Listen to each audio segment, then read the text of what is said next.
Ajuda diária, leitura da Bíblia Sagrada, livro de Mateus, capítulo 26, conspiração contra Jesus. E aconteceu que quando Jesus concluiu todos esses discursos, disse aos seus discípulos: Bem sabeis que daqui a 2 dias é a Páscoa, e o Filho do Homem será entregue para ser crucificado. Depois os príncipes dos sacerdotes, os escribas e os anciões do povo reuniram-se na sala do sumo sacerdote, a qual se chamava Caifás, e consultaram-se mutuamente para prenderem Jesus com tolo e o matarem. Mas diziam, não durante a festa, para que não haja alvoroço entre o povo.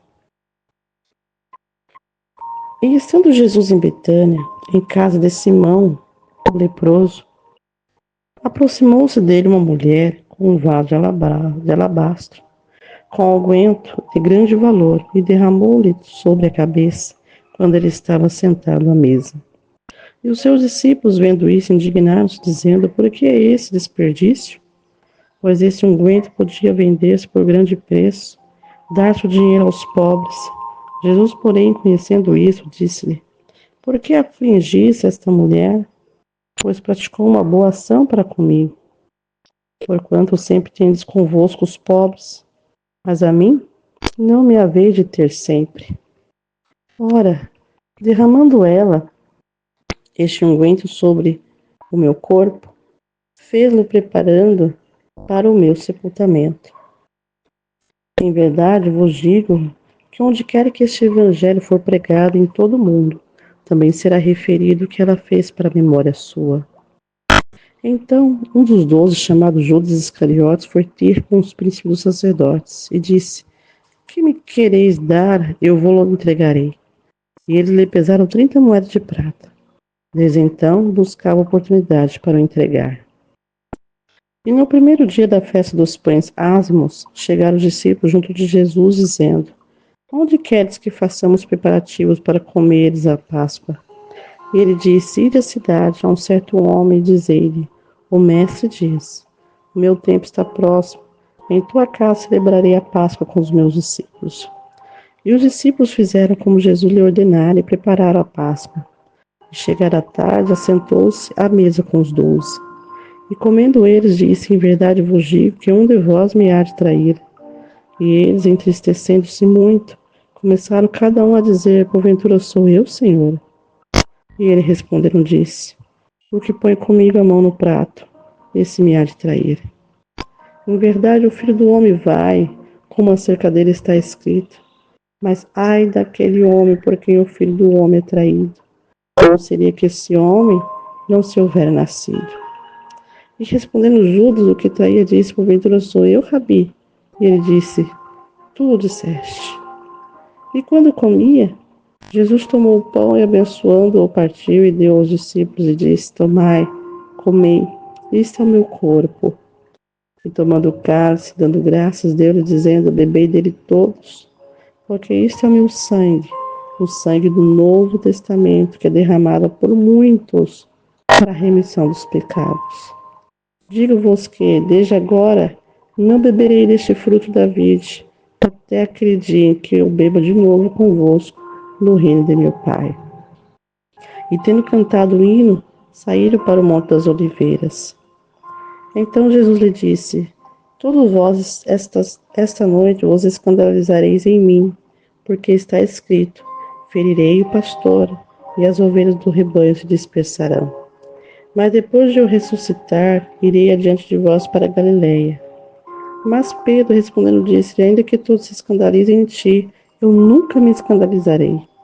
Disse-lhe Jesus: Em verdade te digo que, nesta mesma noite, antes que o galo cante 3 vezes, me negarás.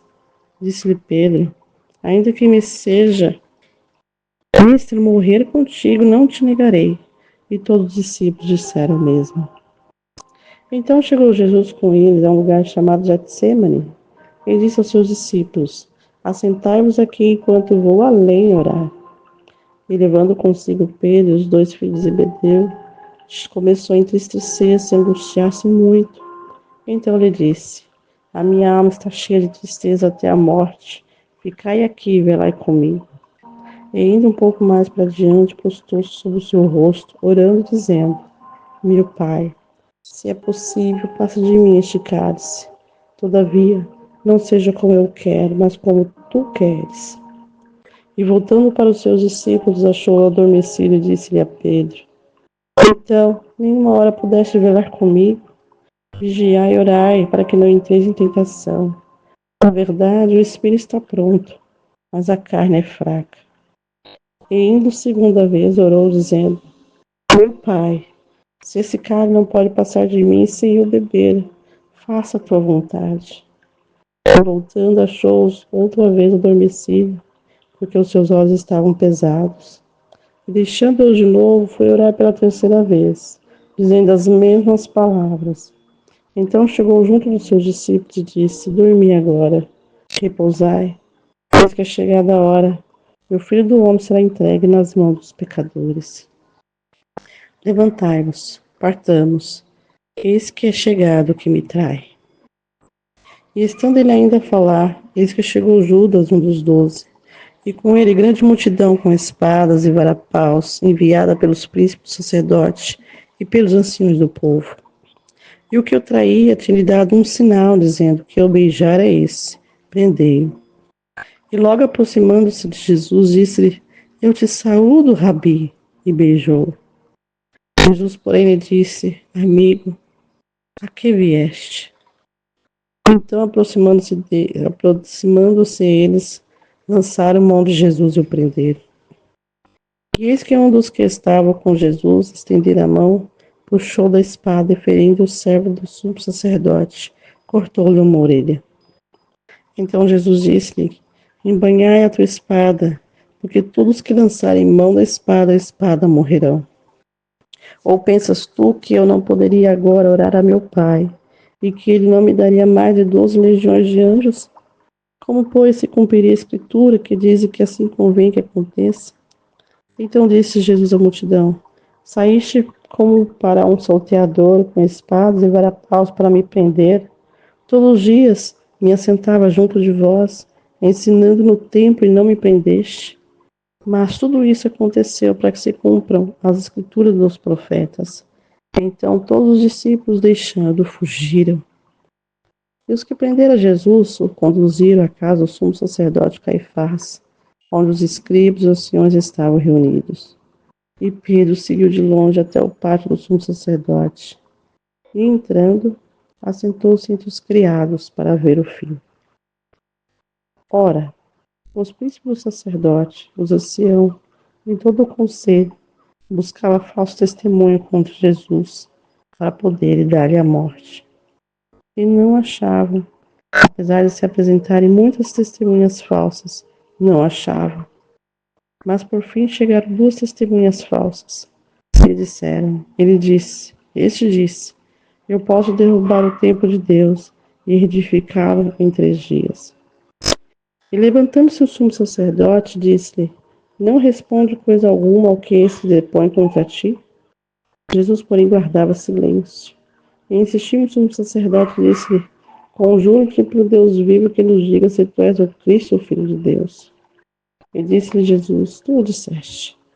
Digo-vos, porém, que vereis em breve o Filho do Homem sentado à direita do poder, e vindo sobre as nuvens do céu. Então o sumo sacerdote rasgou as suas vestes, dizendo, blasfemou: Para que precisamos ainda de testemunha? Eis que bem ouviste agora a sua blasfêmia. Que vos parece? E eles respondendo disseram: É réu de morte. Então cuspiram-lhe no rosto e lhe davam socos, e outros bofeteavam, dizendo: Profetiza-nos, Cristo, quem é que te bateu? Ora, Pedro estava sentado fora no pátio, e aproximando-se dele uma criada, disse: Tu também estava com Jesus, o Galileu. Mas ele negou diante de todos, dizendo: Não sei o que dizes. E saindo para o vestíbulo, outra criada ouviu, e disse aos que ali estavam: Esse também estava com Jesus o Nazareno. E ele negou outra vez com juramento: Não conheço tal homem. E daí a pouco, aproximando-se os que ali estavam, disseram a Pedro: Verdadeiramente também tu és dele, pois a tua fala te denuncia. Então começou ele a braguejar e a jurar, dizendo: Não conheço este homem. E imediatamente o galo cantou. E lembrou-se Pedro das palavras de Jesus que lhe dissera: Antes que o galo cante, 3 vezes me negarás. E saindo dali, chorou amargamente.